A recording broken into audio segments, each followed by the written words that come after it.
Assalamualaikum warahmatullahi wabarakatuh semuanya. Perkenalkan nama saya Anissa Hasnanur Ajija dari Prodi Manajemen di Institut Manajemen Wiata Indonesia dengan nomor induk mahasiswa 2001124. Nah, di sini saya akan memaparkan materi mengenai dinamika dan tantangan harmoni hak dan kewajiban negara dan warga negara. Dalam tujuannya untuk memenuhi ujian akhir semester saya dalam mata kuliah Pendidikan Kewarganegaraan yang diampu oleh Bapak Gali Raspati. Nah, dalam subkonteks pembahasan saya sendiri, saya akan membahas mengenai 4 poin berikut ini. Yang pertama, konsep dan urgensi harmoni kewajiban dan hak negara dan warga negara. Yang kedua, sumber historis, sumber sosiologis, juga sumber politiknya mengenai harmoni kewajiban dan hak negara dan warga negara Indonesia. Yang ketiga, dinamika dan tantangan harmoni kewajiban dan hak negara dan warga negara. Dan yang terakhir, esensi dan urgensi harmoni kewajiban dan hak negara dan warga negara. Nah, langsung saja dalam pembahasan yang pertama, yaitu konsep dan urgensi harmoni kewajiban dan hak negara dan warga negara. Nah, sebagai pengenalan,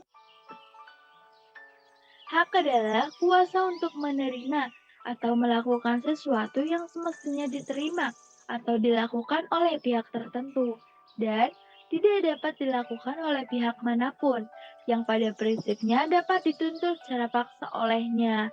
Sedangkan kewajiban adalah sesuatu yang harus dilakukan dalam kaitan wajib, di mana wajib di sini adalah beban untuk memberikan sesuatu yang semestinya dibiarkan atau diberikan oleh pihak tertentu dan tidak dapat dilakukan oleh pihak lain manapun. Yang pada prinsipnya, kewajiban di sini juga dapat dituntut secara paksa oleh yang berkepentingan. Nah, di Indonesia sendiri, hak dan kewajiban telah diatur dalam Undang-Undang Dasar 1945 yang sifatnya memiliki hubungan timbal balik atau resiprokalitas.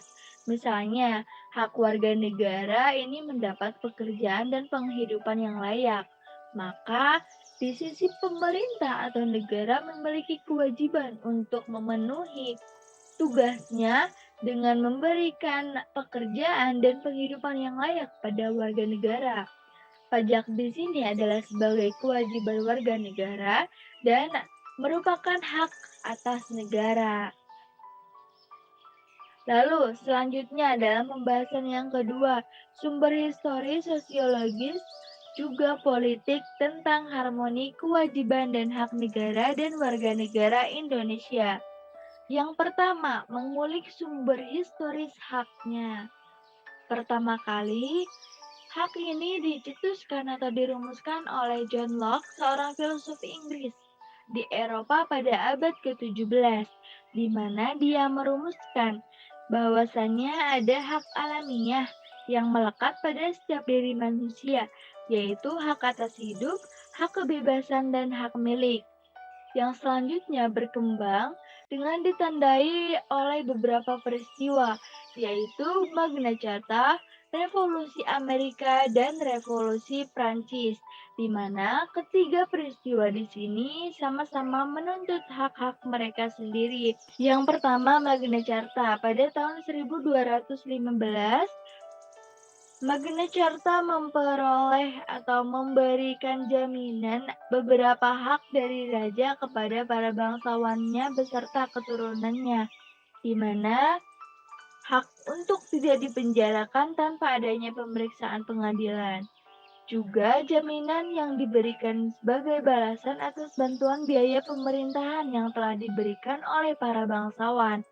Sejak saat itu, jaminan hak tersebut berkembang dan menjadi bagian dari sistem konstitusional Inggris.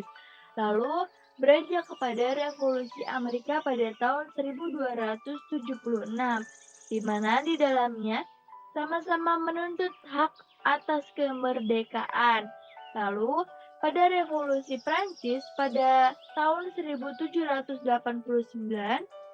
itu mencetuskan bagaimana bentuk perlawanan rakyat Prancis kepada rajanya sendiri, Louis ke-16, yang telah bertindak sewenang-wenang dan absolut. di mana pernyataan ini memuat tiga hal. Yang pertama, hak kebebasan, kesamaan, dan persaudaraan.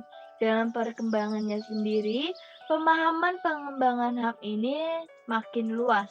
Sejak permulaan abad ke-20, konsep hak asasi berkembang menjadi 4 macam kebebasan, yakni kebebasan beragama, kebebasan berbicara, kemelaratan, dan kebebasan ketakutan. Di Indonesia sendiri, pemahaman HAM di Indonesia sebagai tatanan nilai, norma, sikap yang hidup di masyarakat dan acuan bertindak pada dasarnya berlangsung sudah cukup lama. Berkembang dari mulai pemikiran dan pengaturan HAM di Indonesia dibagi dalam 2 periode. Yang pertama, pada periode sebelum kemerdekaan 1908 sampai 1945 dan periode setelah kemerdekaan 1945 sampai dengan sekarang. Selain hak, sumber historis kewajiban juga memiliki cerita tersendiri, yakni pada tahun 1997 muncul Deklarasi Tanggung Jawab Manusia, di mana deklarasi ini dirancang sebagai penyeimbang antara kebebasan dan tanggung jawab. Hal ini di mana hak lebih terkait dengan kebebasan, sedangkan kewajiban terkait dengan tanggung jawab. Nah, lalu beranjak ke dalam sumber sosiologis.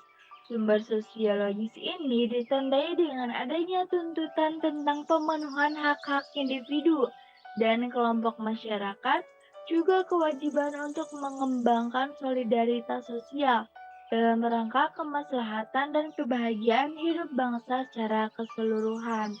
Nah, masuk ke dalam sumber sosiologis.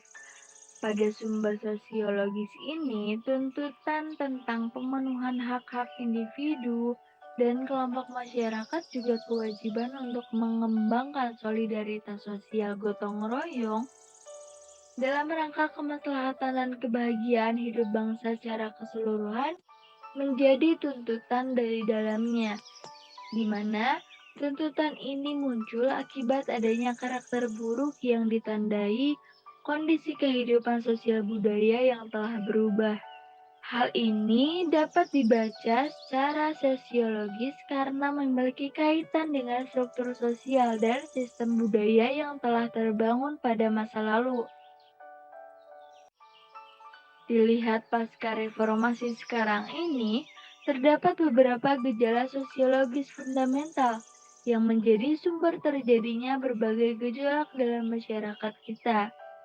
Pertama, suatu kenyataan yang memprihatinkan bahwa setelah tumbangnya struktur kekuasaan otokrasi yang dimainkan rezim Orde Baru, ternyata bukan demokrasi yang kita peroleh, melainkan oligarki yang dimana kekuasaan terpusat pada sekelompok kecil elit, sementara bagian besar atau demos tetap jauh dari sumber-sumber kekuasaannya. Kedua, adanya sumber gejolak dari masyarakat kita sendiri, yaitu munculnya kebencian sosial budaya terselubung.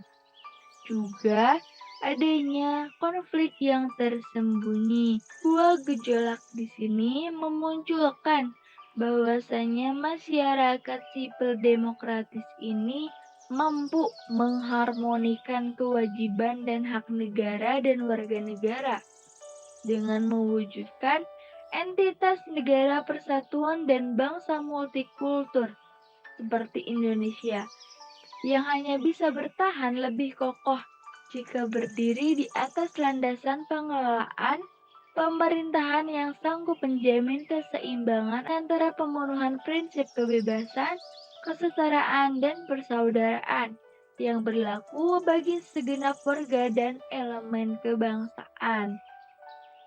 Selanjutnya, pada sumber politik. Nah, sumber politik di sini Hak dan kewajiban bermula dan muncul pada tuntutan reformasi bagian mengamandemenkan Undang-Undang Dasar Negara Republik Indonesia 1945, di mana hal ini menjadi kebutuhan bersama bangsa Indonesia pada saat itu. Perubahan di sini dilakukan oleh MPR pada hasil pemilu 1999 yang secara bertahap dan sistematis dalam 4 kali perubahan dan dihasilkan berbagai aturan dasar yang baru, termasuk ihwal hak dan kewajiban asasi manusia yang diatur dalam pasal 28A sampai 28J. Masuk ke pembahasan poin yang ketiga, di mana kita akan membahas mengenai dinamika dan tantangan harmoni kewajiban dan hak negara dan warga negara. Dalam pembahasannya, bentuk-bentuk perubahan aturan dasar dalam Undang-Undang Dasar Negara Republik Indonesia 1945, khususnya mengenai beberapa ihwal yang akan saya bahas, ini membahas sebelum dan sesudah amandemen pada reformasi tersebut. Nah, yang pertama aturan dasar ihwal pendidikan dan kebudayaan serta ilmu pengetahuan dan teknologi, di mana di dalamnya terdapat perubahan pada pasal 31 ayat 1 mengenai isinya, yakni tiap-tiap warga negara berhak mendapatkan pengajaran, berubah menjadi tiap warga negara berhak mendapatkan pendidikan.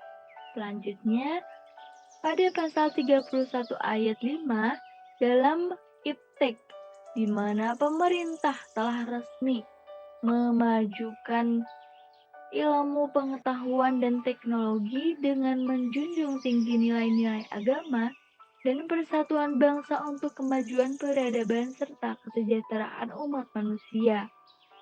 Lalu, dalam pembahasan kebudayaan, diatur dalam Pasal 32 Undang-Undang Dasar Negara Republik Indonesia 1945 yang sebelumnya tanpa ayat dirubah menjadi 2 ayat, yakni negara memajukan kebudayaan nasional Indonesia di tengah peradaban dunia dengan menjamin kebebasan masyarakat dalam memelihara dan mengembangkan nilai-nilai budayanya. Dan ayat 2 berisikan bahwa negara menghormati dan memelihara bahasa daerah sebagai kekayaan budaya nasional, sebagai pengembangannya sendiri atau strategi kebudayaan nasional Indonesia. Indonesia telah menerima sepenuhnya unsur-unsur budaya asing yang sesuai dengan kepribadian bangsa, juga menolak secara sepenuhnya semua unsur-unsur budaya asing yang memang tidak sesuai dengan kepribadian bangsa, dan menerima secara selektif semua unsur budaya asing yang belum jelas apakah sesuai atau bertentangan dengan kepribadian bangsa. Nah, selanjutnya aturan dasar ihwal mengenai perekonomian nasional dan kesejahteraan sosial. Nah, aturan perekonomian nasional dan kesejahteraan sosial ini dibahas dalam bab 14 dengan judul kesejahteraan sosial yang terdiri dari 2 pasal, yaitu pasal 33 dengan 3 ayat dan pasal 34 tanpa ayat. Dirubah dari segi judul menjadi perekonomian nasional dan kesejahteraan sosial. Juga terdapat 2 pasal, yaitu 33 dengan 5 ayat dan pasal 34 dengan 4 ayat. Nah, dalam isi perubahannya sendiri, penting kita ketahui bahwa dalam pasal 33 ayat 1 ini menegaskan asas kekeluargaan. Sedangkan pada ayat kedua ini menegaskan bahwa cabang-cabang produksi yang penting bagi negara dan yang menguasai hajat hidup orang banyak harus dikuasai negara. Ayat ketiga, penegasan bahwa bumi dan air dan kekayaan alam yang terkandung di dalamnya harus dikuasai negara. Sedangkan pada ayat 4 ini penegasan tentang prinsip-prinsip perekonomian nasional yang perlu dicantumkan guna melengkapi ketentuan dalam pasal 33 ayat 1 sampai 3 Negara Republik Indonesia 1945 ini dicantumkan. Nah, selanjutnya dalam pasal 34 Undang-Undang Dasar Negara Republik Indonesia 1945 ini memiliki upaya memajukan kesejahteraan umum, di mana Indonesia telah mengembangkan sistem jaminan sosial bagi seluruh rakyat. Yang kedua, memberdayakan masyarakat yang lemah dan tidak mampu. Yang ketiga, menyediakan fasilitas pelayanan kesehatan yang layak. Dan yang keempat, menyediakan fasilitas pelayanan umum yang layak. Selanjutnya, adanya perubahan dasar ihwal usaha pertahanan dan keamanan negara, di mana dalam ketentuan mengenai hak dan kewajiban dalam usaha pertahanan dan keamanan negara ini diatur dalam pasal 30 ayat 1 yang merupakan penerapan dari ketentuan pasal 27 ayat 3 yang mana penerapan di sini adalah memberikan hak dan kewajiban kepada warga negara dalam urusan pertahanan dan keamanan negara. Sedangkan usaha pertahanan dan keamanan negara ini dilakukan menurut pasal 30 ayat 2 Undang Dasar Negara Republik Indonesia 1945 ini menegaskan bahwa usaha pertahanan dan keamanan negara dilaksanakan melalui sistem pertahanan dan keamanan rakyat, yang dimana Tentara Nasional Indonesia dan Kepolisian Negara Republik Indonesia sebagai komponen utama dan rakyat sebagai kekuatan pendukung. Dengan kekuatan pertahanan dan keamanan rakyat semesta ini dibangun dalam 3 susunan, yakni perlawanan senjata, perlawanan tidak bersenjata, dan bagian pendukung perlawanan bersenjata dan tidak bersenjata. Yang terakhir, aturan dasar ihwal mengenai hak dan kewajiban asasi manusia. Menurut PBB, Indonesia telah diakui bersungguh-sungguh melakukan penghormatan terhadap HAM, di mana dasar-dasar warga negara pengaturannya itu yang awalnya berkutat pada pasal 27 sampai 34 saja telah mengamandemenkan keempat undang-undang dasar sebelumnya menjadi aturan dasar yang memiliki aturan tersendiri di bawah judul hak asasi manusia. Di samping mengatur perihal hak asasi manusia, juga mengatur ihwal kewajiban asasi manusia. Nah, lalu masuk ke dalam poin yang terakhir, esensi dan urgensi harmoni kewajiban dan hak negara dan warga negara. Dalam pembahasan di sini adanya poin agama. Poin agama di sini diterapkan pada Undang Dasar 1945 pada pasal 29, di mana semua warga negara berhak memilih agamanya masing-masing. Lalu pada poin yang kedua, adanya pendidikan dan kebudayaan, di mana terdapat pada pasal 31 ayat 3 Undang-Undang Dasar 1945, di mana kebudayaan ini merupakan asas dari pendidikan. Lalu, poin yang ketiga, perekonomian nasional dan kesejahteraan rakyat merupakan cerminan dari pasal 33 ayat 1, di mana perekonomian nasional ini dan kesejahteraan rakyat berdasar pada asas kekeluargaan. Dan yang terakhir, pertahanan dan keamanan. Ihwal di sini berdasar pada pasal 30 ayat 2 dan 5, di mana di dalamnya polisi dan tentara adalah komponen utama dari keamanan negara, sedangkan rakyat adalah sebagai komponen pendukung dalam keamanannya. Nah, dalam kesimpulannya sendiri, hak dan kewajiban warga negara dan negara ini mengalami dinamika yang terbukti dari adanya perubahan-perubahan dalam urusan pasal-pasal Undang-Undang Dasar Republik Indonesia 1945 melalui proses amandemen dan juga perubahan undang-undang yang menyertainya, di mana Jaminan akan hak dan kewajiban warga negara dan negara dengan segala dinamikanya diupayakan, berdampak pada terpenuhinya keseimbangan yang harmonis antara hak dan kewajiban negara dan warga negara. Sekian dari saya cukupkan. Wassalamualaikum warahmatullahi wabarakatuh. Jangan lupa like, comment, and subscribe. Thanks for watching.